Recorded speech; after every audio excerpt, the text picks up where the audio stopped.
some audience indeed. Is everyone ready to go?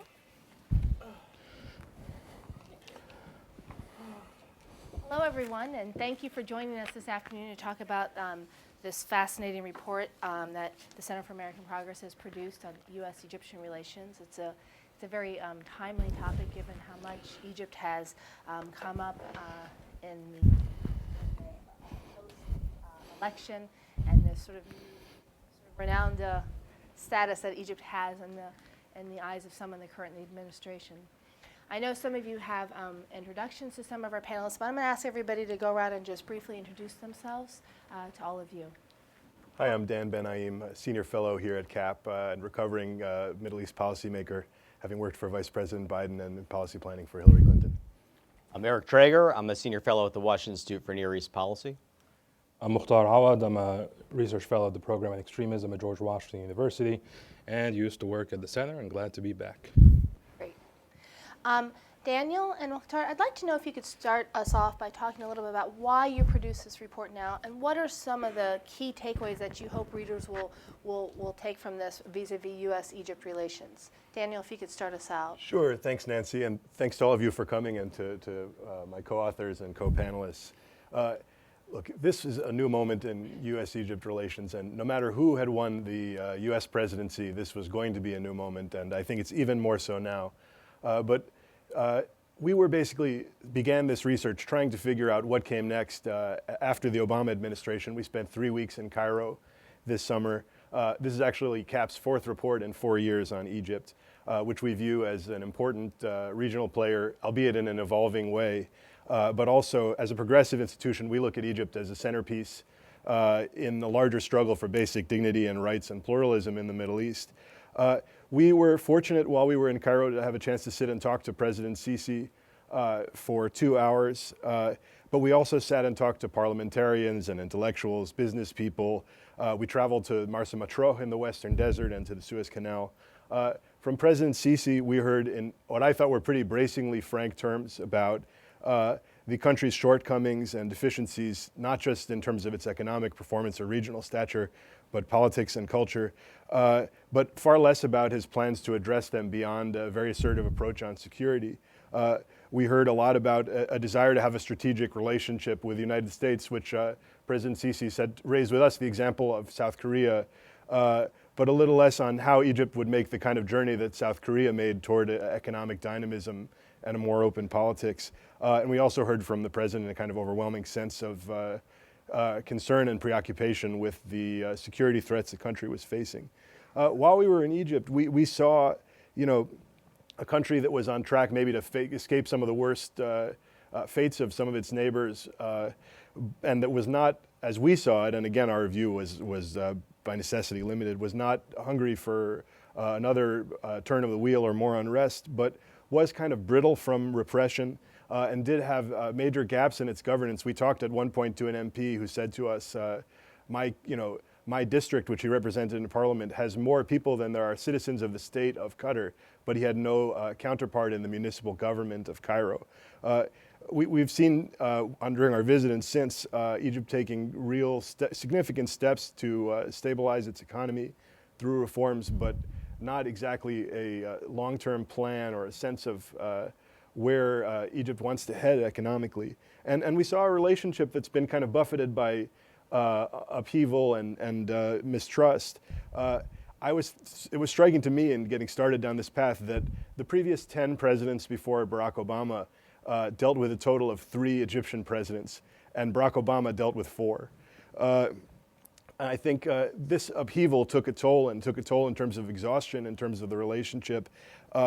And by 2013 and the aftermath of the events of 2013, you had a relationship that was really hollowed out in all but security cooperation. And you really had big questions on both sides that we were trying to figure out how to write the next story in this chapter.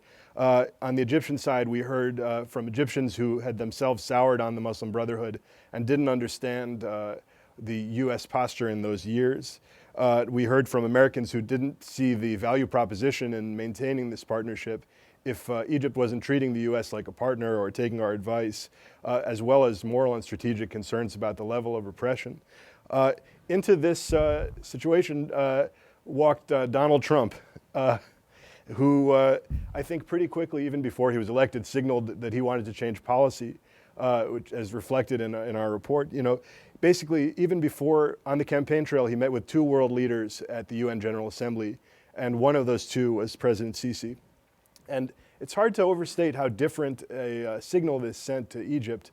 President Obama had kept Sisi at arm's length and had issued critical statements, and instead President Trump immediately invited him to the White House and praised him as a fantastic guy who and celebrated the forcefulness with which Sisi had taken control of the country. So you have a kind of signal of a different policy, but not yet a clear definition of what that policy should hope to achieve in terms of the forward-looking picture for U.S.-Egypt relations. So you have a kind of clear intent on both sides to achieve warmer ties, but not really a clear sense of to what end. Because if this is a matter of mutual validation between leaders, then that's only useful insofar as it unlocks other policies that actually bring benefit to people.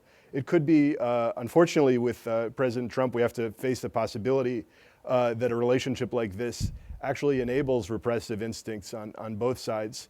But my hope and my thought is that in some ways the most important issue is actually how these 2 countries work to address the challenges of Egypt itself. Regional cooperation is important, but a little bit of too slender a reed to rest such a large relationship on, given the diminution in some ways of Egypt's regional role and the growth of some of its domestic challenges. And if you'll permit me to torture a metaphor a little bit, I think if you want to put America's interests first in this relationship, you can't leave Egypt's domestic concerns for last, because I just think the value proposition doesn't add up. And so if it's possible to help, and it's admittedly an if, helping Egypt to address some of these economic, political, and security concerns would probably be internally the most significant thing that America could do. And just as President Trump has kind of looked around the world at America's partnerships and asked countries to do more, I don't really see any reason why Egypt should be an exception to that trend. As one NSC person told me, if Egypt, if this president sees Japan as a problematic partner, what's he going to make of some of the frustrations of the relationship with Egypt? So what to do about this? I think it makes sense to look to repair the relationship with Egypt, but America has to think carefully about what are our interests in terms of what we want to see out of that. So we should be driving a harder bargain. And I think that starts with repairing the mechanics of the relationship. That is a wide-ranging topic, and because the dysfunction has been wide-ranging, it includes things like greater transparency in terms of military-to-military ties, and a greater opening for training, for allowing the U.S. to help train the Egyptian military, which faces very real and serious security threats. It means pulling down the obstacles that have stopped economic partnership and cooperation. I think it means maybe something a little more fundamental. President Sisi has spoken and been ahead of public opinion in many cases, speaking about, talking about the need to reform Islam, talking about Egypt's relationship with Israel. And my hope would be that relations with America would be ripe for a similar talk, and that President Sisi would make clear that he views America not as a threat, but as a partner, because it's very hard to actually achieve the kind of cooperation you want when the rhetorical underpinning is one of threat rather than a partnership. And I do also think that you can't, if you're going to talk about what matters to America and about Egypt's future stability and about a battle of ideas against extremism and about U.S. values, I don't think you can leave off the questions of human rights and governance. I think that they're not just a moral question, they're a strategic question because they bear on Egypt's stability and its fight against extremism. And this is, in the narrow instance about a few cases of Americans, but really it's also about a much broader set of issues that I don't think that this administration should walk away from entirely. And if this administration does walk away, I think Congress should act with alacrity to make sure that these issues stay on the bilateral agenda. We'll come back to some of the security issues and economic issues, which are vital. I did want to mention that, as the report says, I personally and we are opposed to a blanket designation of the Muslim Brotherhood, which we view as overly broad. and politicized and not focused on ideology when it should be focused on terrorism. So I think looking ahead, there's a need for definition. There's a sense that you know, the path that President Trump has taken, which may not have been the path that I would have taken, may create an opportunity to create deeper cooperation with Egypt. It certainly raised expectations on both sides, and the question is, can you channel that to get something done that actually benefits the people of Egypt and the people of the United States? I think given the immense challenges, which you'll hear more about, it's easy to overlook some of the assets that a country like Egypt has in terms of its geography at the crossroads of 3 continents, a young population, affordable, educated labor, a disinclination to get involved in the kinds of proxy wars that have ravaged the region further to the east, and a history of successfully dealing with terrorist insurgencies in the 1990s. And I think you have in Trump and Sisi 2 leaders who are definitely not beholden to the old ways of doing things. In his interview with us, President Sisi said to us, "I'm not beholden to the old literature," meaning to the old stories about the U.S. Egypt relationship, which he was trying to ground in reality of the here and now. And I don't think that anybody would accuse President Trump of being a slave to diplomatic decorum or presidential standards. So I do think that there may be an opportunity, if both sides can seize it, to do something, but there's certainly a chance to test these premises of this relationship, of whether in elevating this relationship you can actually achieve cooperation that brings people benefits. The report was broken down with various topics: politics, economic, U.S. relations, the regional relations, and also security. And Mokhtar, I was wondering if you could sort of elaborate on that part of it, given the rise of the Islamic State in Egypt and the evolving Muslim Brotherhood and some of the subsidiaries to come from that. Certainly. I'll speak a little bit about the research that we did more broadly, but also specifically on security. As Dan mentioned, CAP has put out a report on Egypt almost every year now for the last 4 years straight. And so the findings that we have and the research that we have is very much built on that. And that also includes insights into the security situation and what's going on with Islamists. And also for this specific report, some interviews were conducted in Turkey and in the UK with different Islamists, Brotherhood leaders, and so on, in order for us to have a more comprehensive view of what's happening. First, I'm going to kind of give a tour de force about how I see the security landscape from our trip and also since then, and perhaps at the end can speak a little bit more about policy implications, and we'll get more into that into the Q&A. I think the key top line when looking at the security situation in Egypt is to realize that this is a serious challenge. However, it's a manageable challenge for the government. Thankfully, for a multitude of reasons, terrorist actors, even if they are determined, cannot achieve the same level of successes that they have in other countries where we don't have governed territories or strong central government. With that being said, it is still something that has been escalating perhaps rather gradually over the last 3 years. Egypt has 3 different threat theaters and 2 different types of groups, which adds to a level of complexity. Obviously, what's happening in the Sinai, which can be described as an insurgency, and specifically northeastern Sinai, it's not the whole peninsula. Also, the Nile Valley, this is the population center of Egypt. We've seen terrorism since 2013. And over the last couple of years, we've also seen the Western Desert as being more of a concerning theater of operations because of the Islamic State in Libya. And of course, the 2 different types of groups, we have Salafi jihadis, we have the Islamic State in Sinai, we have Islamic State cells in the Egyptian mainland proper, although the government has been able to weed them out every now and then. Al-Qaeda does not necessarily exist in a structured way inside Egypt. However, just right across the border, there's a group called Murabitun, and the leader of that group is a former Special Forces Egyptian officer, a turncoat basically, who joined the jihadis at least back in 2012, 2013. But finally, we also have a new, different type of actor. Definitely Islamist in orientation, however, not Salafi jihadi in ideology. And some of those names, one is called Hassan, which means decisiveness. The other one's called Thawra, which means revolution's brigade. And these are actors that are suspected of ties to at least one faction inside the Muslim Brotherhood, and others who are of that milieu, who want to wage a sort of insurgency against the Egyptian government. They obviously are not as lethal as the Islamic State.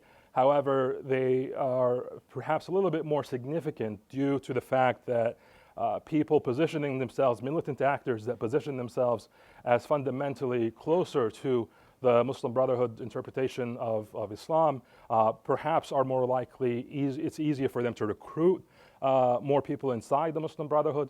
Also, the fact that they operate inside the Egyptian mainland means that if they are able to have reach, then that can be of devastating consequence. So we've seen in 2016 a campaign of assassination attempts against different government officials, which again, of course, is not as significant as, say, the type of insurgency that we see in North Sinai. But if a smaller group is able to assassinate government officials in Cairo, that will obviously have a more devastating effect on the government.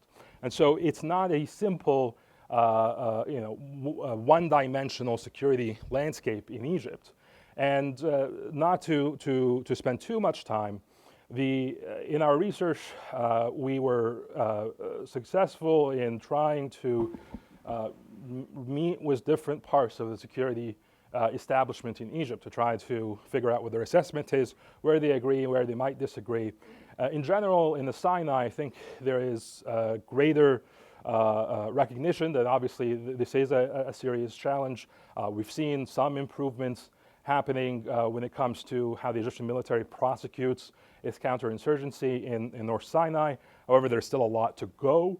The militants haven't been able to hold territory in the traditional sense, but the scale of attacks also has decreased, but the consistency of the attacks hasn't really decreased. And what we've seen is basically, to some extent, a large game of whack-a-mole happening across North Sinai, where if the military is able to pin them down in some areas, they'll pop up in others. And now that's more around the city of Arish. And so that is quite concerning.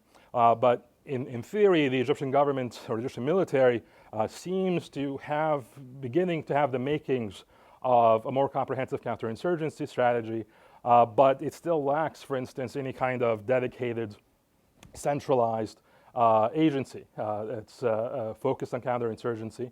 And to speak frankly, there are still people inside the Egyptian government, Egyptian military, who don't even like to use the term counterinsurgency because they think that somehow this bestows a level of legitimacy on what's happening. Obviously, this kind of approach is not necessarily helpful when we get into discussions of U.S. policy because the gap, if there exists a gap, is in trying to get Egypt to have a more comprehensive counterinsurgency strategy. When it comes to the military, a greater focus on training and not just procurement of different weaponry, although some of that, of course, may be important to how it's waging its war. But it's important, that's why it's important to be able to have a discussion on counterinsurgency in the Sinai. When it comes to the mainland, the key thing, which I'm sure many of you have read about or heard about, this issue of prison radicalization, which is a serious issue. But in reality, the problem is the radicalization that would happen outside the prisons. In a way, it's perhaps crude, but I always make sure to put it this way, people understand how perhaps the Egyptian government views it. This is essentially a manageable problem. These people are in prison. So the government doesn't necessarily have to worry much about the consequences of them being radicalized. But that problem is ongoing. And as I mentioned, we have new, more sophisticated terrorist groups operating. I don't want to give the impression that somehow this is, again, on the same level as Syria or Iraq or anything like that. It pales in comparison. The Egyptian government is strong. Security services are strong in trying to weed out these types of actors. But then again, many of them are also amateur actors. And so the problem is whether or not we will see these new types of actors that I discussed, if they grow more sophisticated, if there are more increasing linkages between them and the Islamic State or between them and Al-Qaeda, how would the security apparatus be able to handle that kind of possibly developing threat? And the key policy issue is that, and this intersects somewhat with the political situation, it's still not clear what exactly is the government's end game when it comes to the Muslim Brotherhood. And indeed, again, this is the main issue when it comes to the mainland. There are at least anywhere from 20,000 to 40 or 60,000 in prison. The organization is basically obliterated inside Egypt. It's deeply fragmented. There is now basically two leaderships. Perhaps the government had some role to do in that. So they've been very good at keeping the Brotherhood in check. But it's not clear if there is a plan to try and leverage, again, the fact that they have many of them in prison, the fact that they've been able to degrade the organization and split it, maybe they did something with that or not, to come to some sort of final settlement with at least reconcilables inside the Brotherhood. And the irony is that the government talks about that in some fashion. There's always talk about Muslim brothers who should repent and leave their organization or abandon violence. And so many of you may not realize this, but this is what the Egyptian government talks about. It's not necessarily taboo to talk about the idea of reconcilables in the Islamist landscape. And of course, we have other Islamists who are able to operate inside Egypt. Salafi Noor Party, ironically, the Islamic group, which is a U.S. designated terrorist organization, at least half of that organization is pro-government, and therefore they're allowed to operate. And so the idea that this government is somehow only just focused on Islamists is a somewhat of a misnomer. Obviously, there's a lot of dogma going on there, but the focus is more on the Muslim Brotherhood. And it's not this absolute rejection of anything Islamist, but it's a question of how can we get to a pragmatic stage where the government can leverage its security practices to try and get to a final settlement. The final thing I'll say on the Western Desert, this is not something that is a great concern. I think at the moment we've only had less than 5 incidents over the last 3 years in the Western Desert. But obviously it's something on the back of everyone's mind. It is deeply connected to the situation in Libya. And that animates also Egypt's policy towards Libya. Whom is on the other side of the border is very important to stop people from coming in or checking terrorist groups.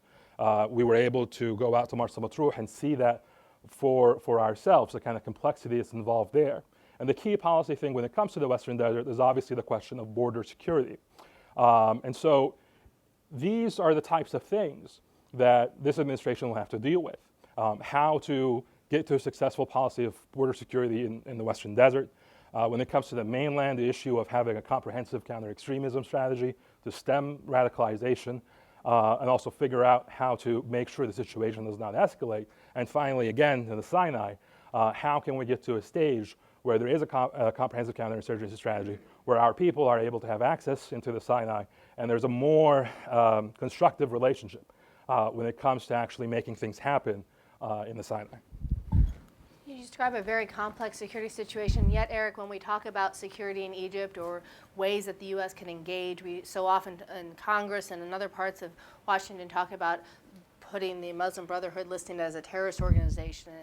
And I'm curious what your thoughts are in terms of where we are in that discussion, how fruitful it is, and how does that land under this government? Sure. So let me just start off by saying that I think this is really an outstanding piece of research. This was a serious report. It's really an honor to be with 2 of the authors who I happened to, and this was strictly coincidence, bump into in Cairo on, I think, one of your trips.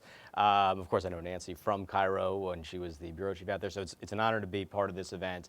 And this is that kind of rare report on U.S. Egypt policy that isn't strictly working from an inside the Beltway perspective, that really is built off of research from the ground, weeks of research, not just Cairo, going all the way out to Matruh in the Western Desert, all the way to the Suez Canal, Alexandria, the South, as broad a range of figures as one could reasonably meet with there and here under the present circumstances. And I want to highlight that for 2 reasons. One, I just think too frequently we tend to discuss this issue from an inside the Beltway, what do we want for Egypt type of perspective, and these guys really went on the ground and tried to understand it on its own terms without, without imbibing the narrative, but just trying to get a sense of the reality of the situation.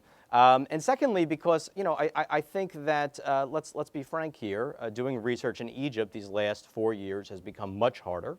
There are some scholars that are not able, or in some cases permitted, to go. And I think that the seriousness of this work is really a testament to the importance of having researchers in Egypt going out, trying to understand the reality of the situation, what's happening, what's not happening, and what can the U.S. actually do about it. And that's not to endorse every single bullet point in the report, although I do largely agree with it, but just to say this is a very serious document, and I hope that it's really widely read in the Egypt policy community.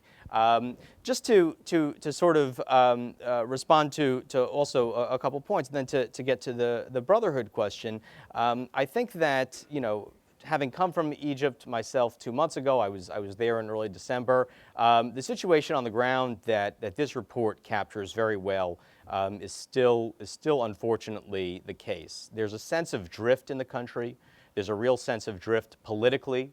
I think when President Sisi, then Defense Minister Sisi, responded to mass protests in July of 2013 by removing the elected Muslim Brotherhood President Mohammed Morsi, he did so with a lot of popularity, with a lot of public enthusiasm. The Muslim Brotherhood, not a mainstream Islamist organization, very much an insular vanguard, alienated people very quickly, and there was a broad sense of support for Sisi stepping in. And I think that Sisi maintained that support to some extent, for the first 2 years thereafter. What you've had since then is not only a continued deterioration of the security environment, although I would say actually security in Cairo is okay, but really a deterioration of the economic situation. And when I was there in December, this was a month after the floating of the currency, a month after the IMF deal was signed, the sense of pain among really ordinary Egyptians. I went to Fayum at one point, I went to Alex at another point, just kind of interviewing small business owners, shopkeepers, things like that. Across the board, a loss of income, a loss of wealth, a loss of value. And this is something that people feel very acutely. Remember, this is a country that still imports much of its food. A cheaper currency really hits most Egyptians, I would actually probably argue every Egyptian, in a very, very fundamental way. And because of that, I would say Sisi's popularity and the popularity of the government is just not what it was 2 years ago. What makes the current situation very different from a 2011, though, or 2013, the sorts of pivotal moments that we typically focus on, is that there's no sense of an alternative, right? In 2011, there was this sense that, well, we've had this guy for 30 years. Let's see what happens. Look what the Tunisians just did. Let's give it a try. Let's give it a go. 2013, the alternative to the Muslim Brotherhood was the military, and the military, did some things to put itself out there in that sense. But there was very much a popular call for that. Today, there's no sense of a real division between Sisi and the military. There are certainly fractures within the government that occasionally become visible. Maybe we'll talk about that a little more. But there's no alternative, and so what you have that I could feel going around, and I think this report captures very well, is this sense that Sisi's not really succeeding on the economy, but there really is no alternative. Cross our fingers, we hope it gets it right. Every trip I take, which is roughly every 6 months, you see that people's confidence that he will get it right decreases. Where does this lead? Very hard to say. It's just the nature of Egyptian politics has been that people that we hadn't heard of 2 years earlier might ultimately become president. So this is a somewhat unpredictable environment. And I want to also emphasize that, of course, the lack of an alternative is of course partly by design.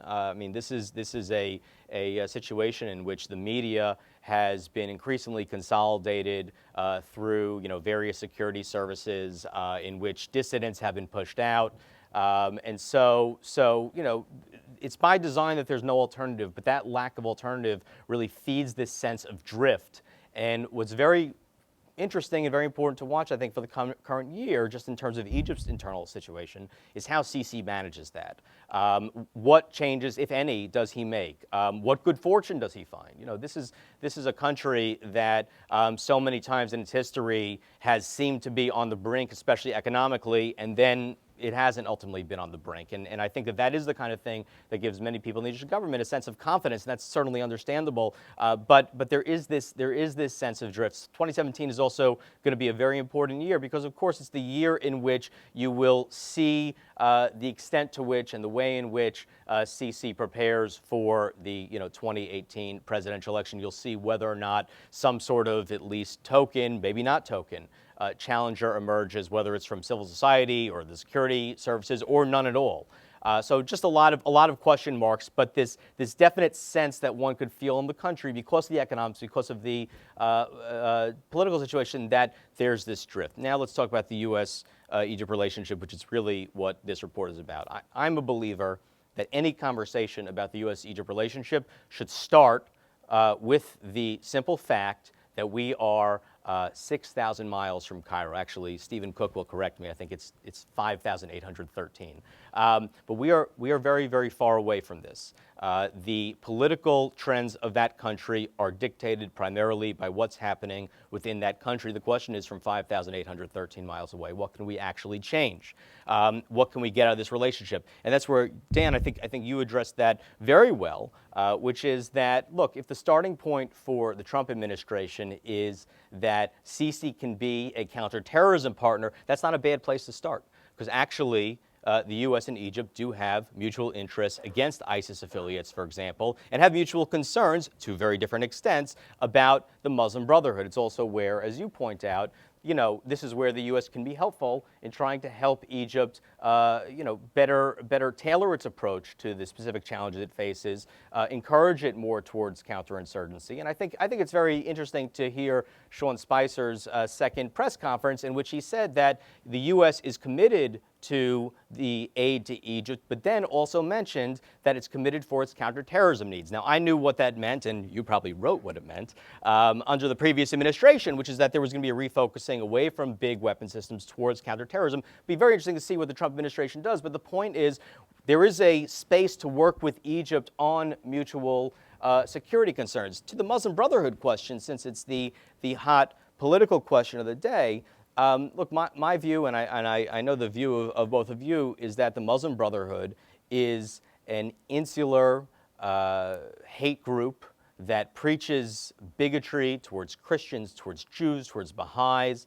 I'm not one who ever thought that the empowerment of the Muslim Brotherhood, yes, through the ballot box, through elections, could lead to something more democratic or more inclusive. And I think in that particular moment, the lack of democracy and lack of inclusivity of the Brotherhood's ideology was part of the reason, not the only reason, for its downfall. But back to the point, the Muslim Brotherhood is not a single organization, and this is the first problem with trying to designate it as such. It's a global movement of individual organizations, some of which, like Hamas, clearly practice terrorism, some of which merely endorse terrorism, endorse terrorists, say nice things about terrorists. I mean, you could see the Muslim Brotherhood's statement from this past weekend about the blind Sheikh Omar Abdul Rahman, who died in a U.S. prison. This man was, of course, convicted for planning terrorist acts, and Muslim Brotherhood putting out very nice statements. So this is not a good group, and I think that's really important to emphasize here in Washington, where sometimes there's a tendency to disagree with the move, against the Brotherhood or disagree with the designation of the Brotherhood and whitewashing it at the same time. We should avoid any type of whitewashing. This is a very, very bad group. Our partners in the region have very reasonable concerns about what this group intends to do within their domestic politics, but at the same time, it doesn't meet that legal textbook definition of a terrorist group in that it is not directing or has been proved to be directing terrorist attacks. And so that's where I think the burden of proof is going to be on the Egyptian government to come to the administration and come to the U.S. government and show why, in its view, what I just said is not the case, why the Brotherhood is in fact directing. As of right now, I believe that evidence has not been provided. But that kind of disagreement, I think, is not in of itself a reason why this can't be a very fruitful partnership, because at the end of the day, there is a very strong rationale for the relationship that I think the Trump administration is focused on, which is the counterterrorism rationale. If I may, just one quick comment on the MB issue. Last week, the Center for American Progress and the program on extremism at George Washington co-hosted an event which dives much deeper into this, and I would urge anyone to watch the video from that event to get a download. But just to add to what Eric was saying, I want to emphasize, especially for myself, that this is not an issue of whether the Muslim Brotherhood are the good guys or the bad guys. It's a very specific issue of how do we use terrorist designations. And as I said, to make the matter even more complicated, obviously globally there's different Muslim Brotherhood chapters, but inside Egypt there seems to be competing leaderships. Now, one of those people competing for or vying for the leadership over the Muslim Brotherhood, one of those factions, is from my own research, very directly, at least from late 2013 through 2015, were engaged in violence. There was a leader called Mohammed Kamal, was killed by Egyptian authorities in October 2016, and the evidence does point that he greenlit something called the Special Operations Committees to carry out what they believe are acceptable violent attacks that do not come to the level of armed resistance. And so this is a very complex issue, and as Eric said, this is more about investigation rather than an ideological assessment of the Muslim Brotherhood. I want to sort of ask you a question that ties in everything as best as I can, and then open it up to your questions. Everybody's talked about, we're here to talk about U.S. Egyptian relations, and yet the report points out that the Gulf states since 2013 have given $30 billion to Egypt and gotten very little in terms of a return on that investment, in terms of foreign policy, national policy, that Egypt is so focused on domestic policy that it's looking at it through that prism. So, for example, you had nominal support for the Gulf intervention in Yemen, not nearly as aggressive support for the Assad regime as some of the Gulf states would like. And Eric, as you point out, that this is a president whose cachet is his popularity, and in fact, he's very candid in this report. One of my favorite quotes from his: I do not have a political support base, but I have a popular one. If Sisi's power level of influence is tenuous, and we've already seen that 30 billion can only get one limited support from the Egyptian government, realistically, what can the U.S. expect giving 1.3 billion a year and a fractious relationship in which the government often criticizes U.S. government? I want you guys to, if you could, Daniel, address it briefly, and then I'd like to open it up to questions. Sure. Well, Nancy, I think it is the right question. And I think one of the lessons of the last several years and much longer of U.S.-Egypt relations should be that no country should set out to control Egypt, monopolize Egypt. This is a fiercely proud, independent country that is going to make its own decisions, arrive at its own values. And you do see Egypt in its own way, despite very serious economic needs that have been met over the last several years by the Gulf, forging its own path on foreign policy in a way that I think is intriguing to see, because it suggests the idea that over time, if Egypt is able to strengthen itself at home, it might be a country that puts forward a very different idea than the sort of current sectarian polarization to the east that has a less interventionist approach to foreign policy. But as to this question of what the U.S. should expect, I don't think that this commitment to raise issues of human rights, of good governance, of social cohesion, of economic reform, that we should be expecting a sort of eureka moment when the other side of the table suddenly is converted to an American way of looking at these issues. But I do think that over time, U.S. expectations, U.S. interventions do matter. They don't matter as profoundly as we might like, and they come with costs. This is political capital that Trump may have gotten in some cases by the way that he's chosen to speak about Egypt, that he would be spending down a bit in talking about these things, because they're not necessarily always well received by the other side. But it's about what we believe is important to Egypt's future. It's about who we are as a country and the things we've stood up for. And it's finding a durable way to work with a country that has very different approach to these issues than we do, so that over time we can have a more sustainable posture. I'd like to invite our guests to ask questions of this fabulous panel. We have a microphone around. If I could ask you please to stand up and say your name and affiliation. And we'll start with this woman right here. I'm Sharon Bovat, voice of a moderate. I'm a former intel gatherer. I was trained by the people that did Cyclone, and I know that Mike Vickers was the DNI guy in charge when the coup happened to get rid of the Muslim Brotherhood. And then when Obama distanced himself, I talked to some people that were in Egypt, and the Egyptians were very confused. And I really do believe that when you look at the history and they don't understand where we're coming from, and is our president going to be supportive of their president, I think what President Trump did might have been strategic as far as Sisi is concerned. And I just wanted any comments on that. You know, it's interesting, the report addresses that confusion that Egyptians feel towards the U.S. policy. So, Eric, do you want to? Yeah, I mean, look, I think this is something I always say to Egyptians.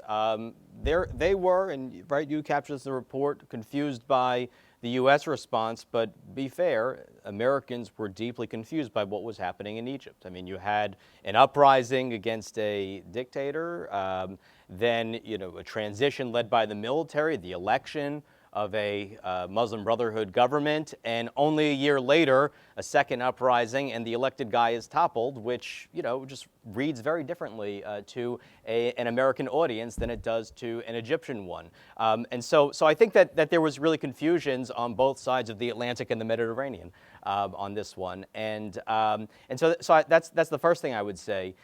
You know, the second thing is, I think that many in Egypt, unfortunately, misread how the Obama administration dealt with it, in the sense the Obama administration, you know, didn't initially certainly didn't cut off aid, didn't initially withhold aid, didn't even make the decision to do that until October, didn't call it a coup. So it made those decisions, and frankly, you know, and I wasn't a big fan of the Obama administration's policy towards Egypt, but it tried to keep the relationship as it was in a way that was actually, I think, very challenging for the Obama administration politically here in the United States among its liberal base. And I think what the Egyptians wanted, and not just people in government, but frankly, many ordinary Egyptians that I know, they wanted kind of that big hug. You know, they felt they'd been through a really tough 2.5 years, and I joke with them. I say, you wanted that Oprah moment. You know, we understand we've been, and that's just not the way Washington in general deals with things. And look, I think there were a lot of emotions that came to head, and I would agree with you that in a certain sense, the Trump administration is an opportunity to reset that towards something that is focused on security challenges, and I think that is a language that can cross the Atlantic Mediterranean divide very well. You know, Eric, I saw this sort of key moment was before the protests when Ann Patterson came out and said you shouldn't do this, and I think from an American perspective she was protecting the process, but Egyptians saw it as protecting a person, and that seemed to be the key disconnect that you saw on the ground at the time, and I'm curious if... I completely agree with that, yes.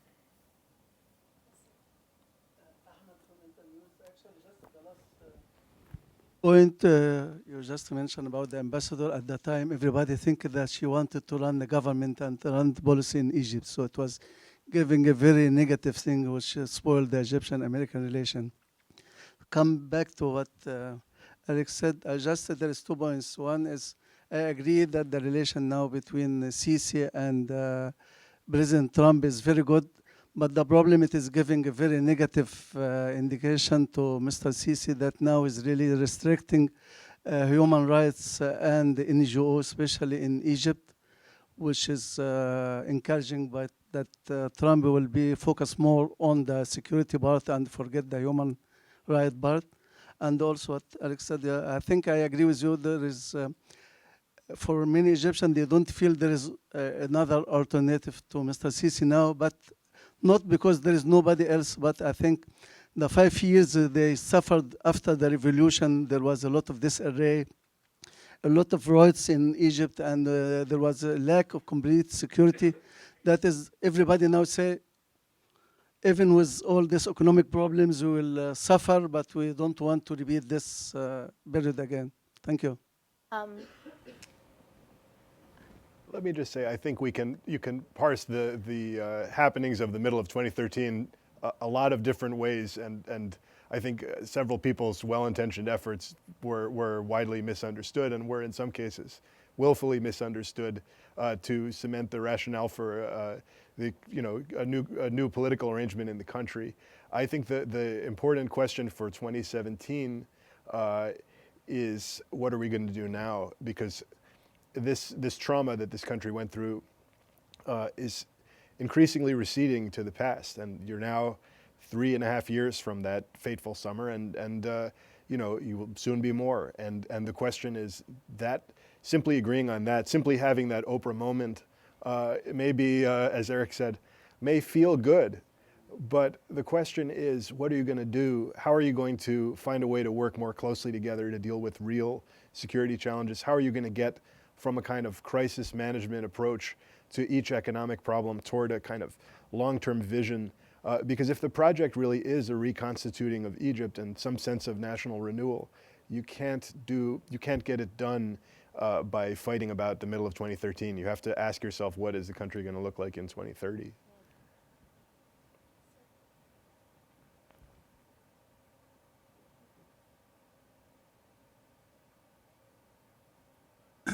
Tom Timberg, one of the obvious questions that's raised by this concern with the Muslim Brotherhood is that the Muslim Brotherhood, as you say, manifests itself in different places in different parts of the world, and whatever we do will have a lot of impact on how we relate to the Muslim communities in Europe and in the United States. And just to help me sort of understand this, if Tariq Ramadan gets invited to give a lecture at Notre Dame, should the United States give him a visa? I hear two questions there, one about sort of the Muslim Brotherhood and one about Muslim relations vis-a-vis Egypt, because this is a question that comes up in Egypt all the time. How can Sisi be close to somebody who appears to have an administration that's so against Muslims? I was wondering maybe if we could start with that. I think it's actually rather clear. We discuss, this is a report on U.S. foreign policy, and we have to deal with this proposition as it is presented, and that's on its merits of something that is done to external brotherhood groups. And even there, our assessment is that it's not a good idea and it's not advisable to go ahead and do that. And of course, sentiments that come from some people close to this administration or in this administration as it relates to the issue of Islam and not Islamism, that is obviously something of significant concern.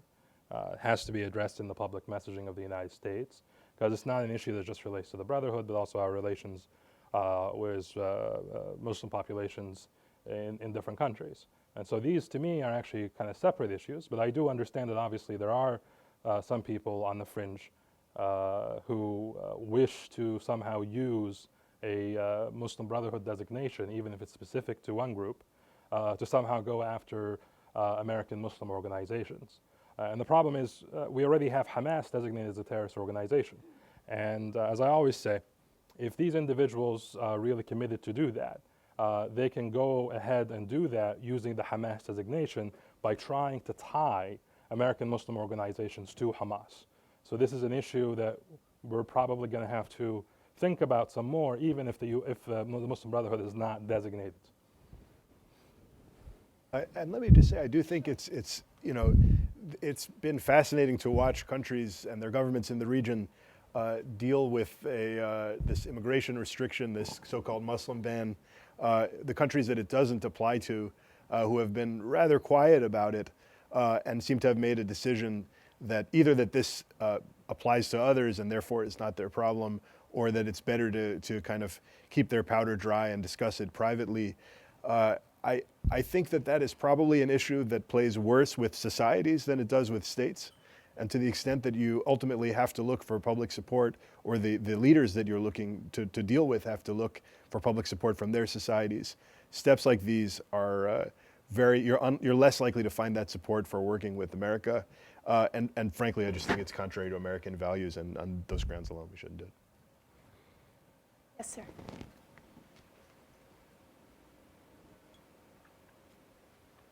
Thank you. Greg Aftandilian with American University. My question deals with the relationship between the economic situation and the political situation, because, as you discussed, a lot of Egyptians are hurting because of food price rises and other things leading because of the devaluation of the pound, et cetera.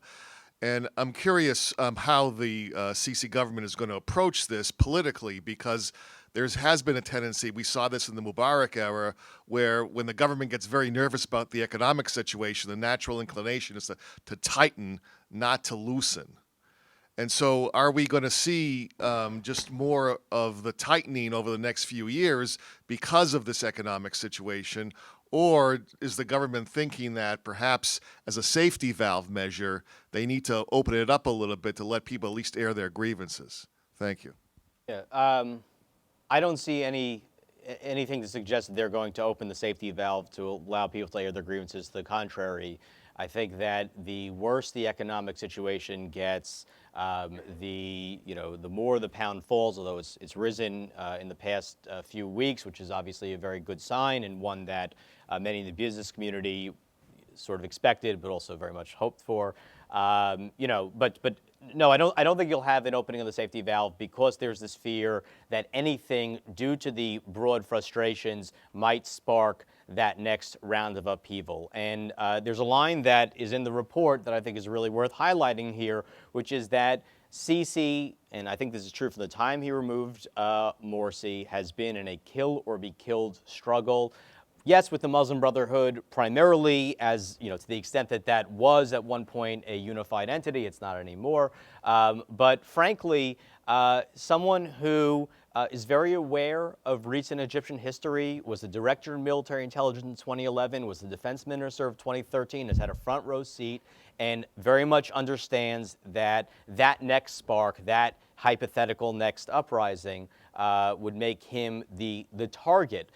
So the government has been absolutely ruthless in trying to eliminate anything that might become a spark. So what you're seeing, though, is a government that has actually, for the time being, been so effective at that.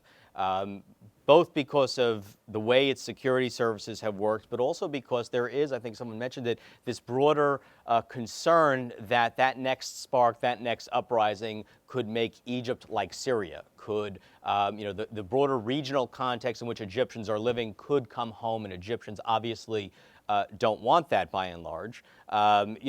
So there's this, there's just this, this confidence on the part of the government that they have that ability to continue the reform process, continue reforming subsidies, continue with the IMF loan, because they've obliterated most types of dissent. Just to finalize this thought, the one question I've asked based on every trip for the last probably 2.5 years is, at what point do the economic problems become political ones?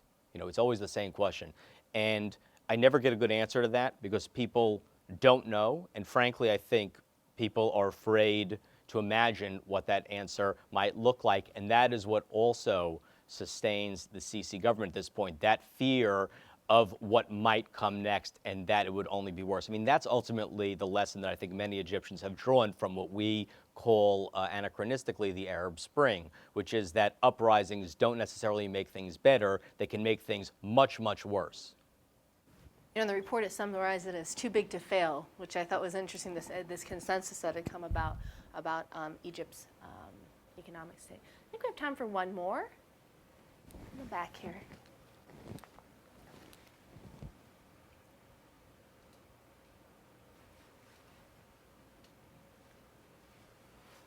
Thank you. Munji from the Center for the Study of Islam and Democracy.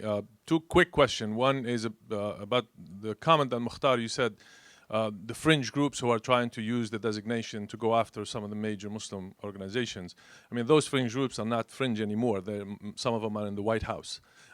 Also, the designation about the Hamas, they did use that, and they did close some of the Muslim organizations, and they did manage even those who could not reach, place, I think, close to 300 Muslim leaders on an unindicted co-conspirator list that was leaked illegally after that, and there was huge damage that's being done.